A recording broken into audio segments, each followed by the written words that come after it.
Bible ప్రకారం తన సైన్యాధికారుల్లో ఉరే అనే సైన్యాధికారి భార్యను ఆయన ప్రేమించారు. ఫలితంగా ఆమె గర్భవతి అయ్యింది. ఆయన ఆ సైన్యాధికారికి ఒక ప్రమాదకరమైన యుద్ధానికి పంపించి వేశారు. అక్కడ ఆ అధికారి చంపబడతారు అని అతను భావించాడు. అప్పుడు అతని భార్యను తను వివాహం చేసుకోవచ్చు అని అనుకున్నారు. కానీ ఈ కథనం ప్రకారం వక్ర క్రీడనతో బురద జల్లే కథనాల్లా ఉంటుంది. బైబిల్లో అనేక మంది ఇతర ప్రవక్తల గురించి కూడా ఇలాగే బురద జల్లే కథనాలు ఉన్నాయి. అయితే ఈ విధంగా అక్రమ సంబంధాలు, అమాయకుడిని హతమార్చే కుట్రలు ఏ ప్రవక్త అయినా చేస్తారా? ఇంత పెద్ద నింద ఈ ప్రవక్త మీద పడిందా? ఎవరు ఈయన? ఈయన జీవిత చరిత్ర తెలిసిన వారు ఏ ఒక్కరూ అలాంటి మాటలు మాట్లాడరు. అయితే ఆయన్ని గురించి తెలుసుకోవాలి అంటే మనం వివరంలోనికి వెళ్ళిపోదాం. అస్సలాము అలైకుం వరహమతుల్లాహి వరకాతుహు. అనంత కరుణామయుడు, అపార కృపాశీలుడు అయిన అల్లాహ్ పేరుతో ప్రారంభిస్తున్నాను. ఈరోజు మనం హజరత్ దావూద్ అలైహిస్సలాం గారి గురించి ఇన్షాల్లా తెలుసుకుందాం. హజరత్ దావూద్ అలైహిస్సలాం గారు న్యాయశీలి, ప్రజారంజకులైన పాలకులు. శాంతి సౌభాగ్యాలు వర్ధిల్లేలా రాజ్యాన్ని పాలించారు. ఆయన్ను అల్లా తన ప్రవక్తగా ఎంచుకున్నాడు. అల్లా సందేశాన్ని ఆయన ప్రజలకు వినిపించేవారు. అల్లా ఆయనకు మధురమైన స్వరాన్ని ప్రసాదించాడు. ఆయన జబూర్ గ్రంథాన్ని పఠిస్తుంటే ప్రకృతి అంతా తల ఊపుతున్నట్లు ఉండేది. ప్రజలు మంత్రముగ్ధులై వింటూ ఉండేవారు. దావూద్ ప్రవక్త ప్రజలకు చేరవేసిన దైవ సందేశం అత్యంత ప్రజాదరణ పొందింది. ప్రజలు ఆ సందేశాన్ని చక్కగా గుర్తుంచుకునేవారు. వీటిని బైబిల్లో పత్రాలుగా, దావూద్ పాటలుగా పేర్కొనడం కూడా జరిగింది. దావూద్ అలైహిస్సలాం గారు తన రోజువారీ కార్యక్రమాలను 4 భాగాలుగా విభజించుకునేవారు. తన ఉపాధి సంపాదించుకోవడానికి, విశ్రాంతి తీసుకోవడానికి ఒక భాగంగా కేటాయించేవారు. అల్లాను ఆరాధించడానికి ఒక భాగం కేటాయించేవారు. ప్రజల సమస్యలు తీర్చడానికి ఒక భాగాన్ని కేటాయించుకునేవారు. తన ప్రసంగాల కోసం ఒక భాగాన్ని కేటాయించేవారు. ప్రజల ఫిర్యాదులు స్వీకరించడానికి ఆయన కొంతమంది అధికారులను కూడా నియమించారు. ఆ విధంగా ఆయన లేనప్పుడు ప్రజలు సమస్యల్ని నిర్లక్ష్యానికి గురి కాకూడదు అని ఆయన జాగ్రత్తలు తీసుకుంటూ ఉండేవారు. ఆయన రాజ్యాన్ని పాలించే రాజైనప్పటికీ ఖజానా సొమ్ము తన కోసం ఉపయోగించుకునేవారే కాదు. ఆయుధాలు తయారు చేసే విద్యలో ఆయన నిష్ఠాతులు. ఆయుధాలు తయారు చేసి వాటిని అమ్మి ఆ ఆదాయంతో ఆయన జీవించేవారు. దివ్య ఖురాన్లో అల్లాహ్తాలా ఆయన్ని గురించి ఇలా అభివర్ణిస్తున్నాడు. 2 వ్యక్తులు ఫిర్యాదులు స్వీకరించే సమయంలో వచ్చారు. కానీ వారిని రాజప్రసాదంలో ప్రవేశించకుండా రాజభటులు అడ్డుకున్నారు. వారిద్దరూ రాజప్రసాదం చుట్టూ తిరిగి గోడ ఎక్కి రాజుగారి ఆంతరింగిక గదిలోనికి ప్రవేశించారు. వారిని చూసి దావూద్ ప్రవక్త కంగారు పడ్డారు. తనకు హాని కలిగించడానికి వచ్చారని భావించారు. కానీ వారెందుకు వచ్చారో తెలిసిన తర్వాత ఆయనకు నెమ్మది కలిగింది. వారిద్దరూ ఒక ఫిర్యాదు తీసుకుని వచ్చారు. మా మధ్య ఒక వివాదం జరిగింది, మీరు తీర్పు చేయాలి అని వారితో ఒకడు అన్నాడు. రెండోవాడు, ఇతను నా సోదరుడు, ఇతనికి 99 గొర్రెలున్నాయి, నా వద్ద కేవలం ఒక్కటే ఉంది. నాకు మాయమాటలు చెప్పి నా ఒక్క గొర్రెను తీసేసుకున్నాడు అని అన్నాడు. ప్రవక్త దావూద్ అలైహిస్సలాం గారు జవాబిస్తూ, తన వద్ద ఉన్న చాలా గొర్రెలున్నప్పటికీ నీ గొర్రె కూడా తీసుకుని అతను తప్పు చేశాడు. చాలామంది ఇతరులను అణిచివేస్తుంటారు. అల్లా పట్ల విశ్వాసం కలిగిన వారు, మంచి పనులు చేసేవారు తప్ప. కానీ అలాంటి వారు చాలా తక్కువ మంది ఉన్నారు అని చెప్పారు. ఈ మాటలు చెప్పిన వెంటనే దావూద్ అలైహిస్సలాం గారు తాను చేసిన తప్పు ఆయనకి గుర్తు వచ్చింది. ఆయన ఏం చేశారు తప్పు అంటే, రెండో వ్యక్తి మాట వినకముందే ఆయన తీర్పు చెప్పారు. వెంటనే ఆయన అల్లాహ్ ముందు సాష్టాంగపడి క్షమాపణ కోరుకున్నారు. అల్లా ఆయన తప్పును క్షమించి విధి బాధ్యతలను నిర్వహణలో ఆయనకు మార్గదర్శకత్వాన్ని ప్రసాదించాడు. ఇదే విషయాన్ని దివ్య ఖురాన్లో 38వ సూర 21 ఆయత నుండి 26 ఆయతల్లో అల్లా తఆలా మనకి తెలియజేస్తున్నాడు. ఇది దావూద్ అలైహిస్సలాం గారి బాల్యంలో జరిగిన సంఘటన. 2 సైన్యాలు ఒకదానికి ఒకటి ఢీకొన్నప్పుడు జాలూత్ ద్వంద్వ యుద్ధానికి సవాలు చేశాడు. తాలూత్ సైన్యంతో ఎవరైనా సరే తనతో తలపడాలన్నాడు. ఆ కాలం యుద్ధాల సాంప్రదాయం కూడా అదే.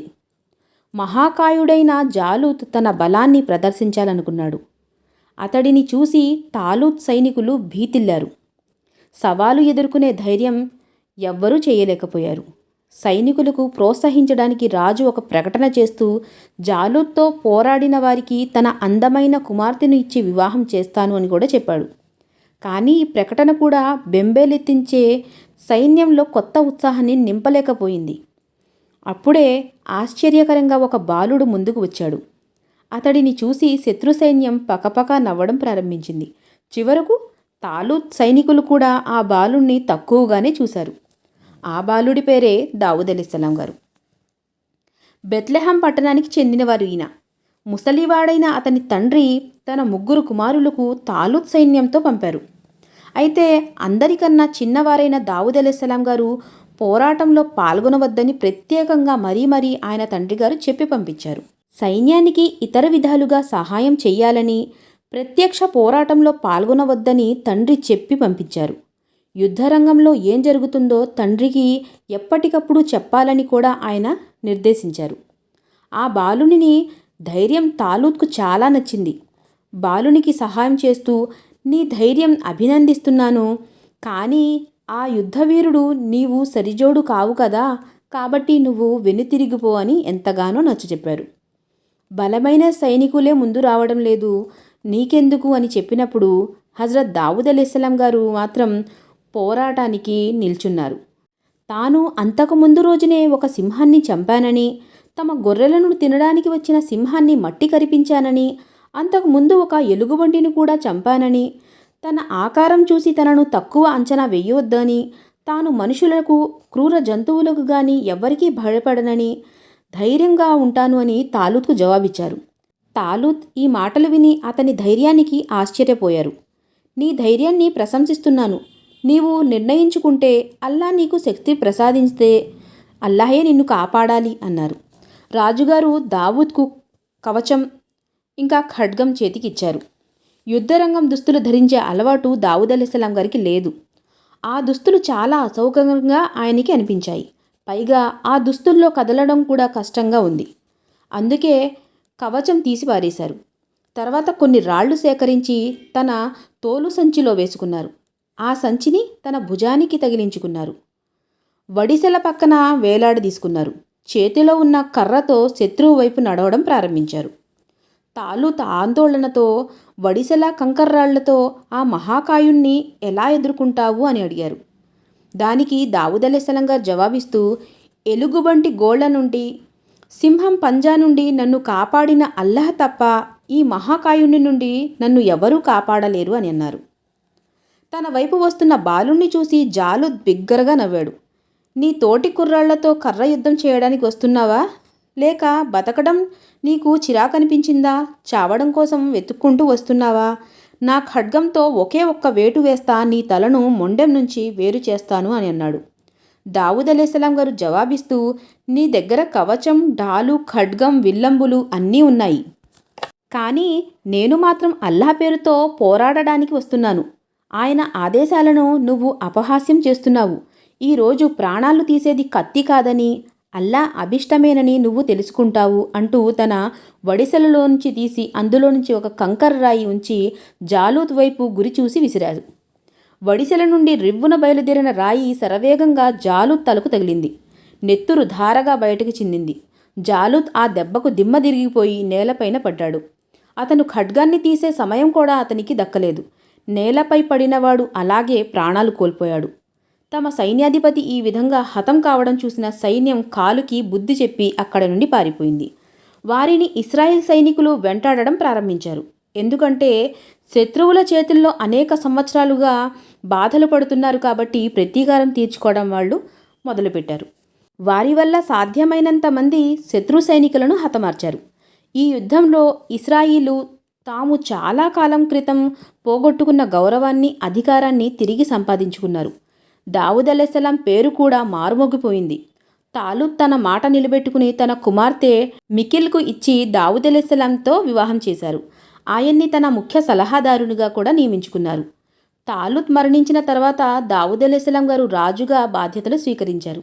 ఇదే విషయాన్ని దివ్య ఖురాన్లో అల్లాహ్ 2వ సూర 251వ ఆయతలో కూడా తెలియజేస్తున్నాడు. అయితే దీంట్లో మనం గ్రహించవలసిన ముఖ్యమైన విషయాలు ఏంటంటే, తాలూత్ ఒక పశువుల కాపరి. అల్లా ఆయన్ని ఉన్నత స్థానానికి చేర్చాడు. నాయకునికి వంశం ఆధారంగా, తెగ ఆధారంగా, కుటుంబం ఆధారంగా ఎన్నుకోవడం జరగదు. రాజ్య పాలనా భారాన్ని మోసే యోగ్యత ఆధారంగా ఎన్నుకోవడం జరుగుతుంది. అలాగే బలహీనంగా కనబడే వారి చేతిలో బలశాలి కూడా మట్టి కరిపించడం జరగవచ్చు అని ఈ సందర్భంగా మనకు తెలుస్తుంది. ఇంకో విషయం ఏంటంటే, ప్రవక్త దావుద్ అలైహిస్సలాం గారు అల్లాహకు ఎంతగా భయపడేవారంటే, రాజుగా ఉన్నప్పటికీ తన ఖజానా సొమ్ము వాడుకునే హక్కు తనకు ఉన్నప్పటికీ తన స్వంత సంపాదనతోనే ఆయన జీవితాన్ని గడిపేవారు. దైవభీతితో ఆయన జీవితాన్ని ఆయన గడుపుతూ ఉండేవారు. అయితే కొన్ని బైబిల్ ప్రకారం వచ్చిన వాక్యాలను మనకి తెలియక మనం నమ్మాము అంటే మనం కూడా దైవాగ్రహానికి గురి కావాల్సి ఉంటుంది. అల్లా తాలా దివ్య ఖురాన్లో ఎందరైతే ప్రవక్తల గురించి తెలియజేశాడో వాళ్ళందరూ కూడా సత్యసంధులు. వాళ్ళు ఏ తప్పు ఎరుగుని వాళ్ళు. అల్లా తాలా వాళ్ళని ఎంచుకొని ప్రవక్తలుగా పరిగణించి వాళ్ళకి స్వర్గ వనాలను ప్రసాదించాడు. అయితే వాళ్ళ గురించి ఒకవేళ మన మనసులో చిన్నపాటి ఆలోచన తప్పుగా వచ్చినా మనం పాపంలో కూరుకుపోతాం. అలాంటప్పుడు మనం జాగ్రత్తను వహిస్తూ ఉండాలి. అల్లాహ్ తాలా మనకి ఇంకా ఎందరో మహానుభావుల గాథలను తెలుసుకుని వాటిపైన ఆచరించి వాటి మీద నమ్మకంతో మన జీవితాన్ని గడిపే సద్బుద్ధిని ప్రసాదించాలని నేను దువా చేస్తున్నాను. మీకు గనుక నా వీడియో నచ్చితే తప్పకుండా లైక్ చేయండి, షేర్ చేయండి, సబ్స్క్రైబ్ చేసుకోండి. అస్సలాము అలైకుం వరహమతుల్లాహి వబరకాతుహు.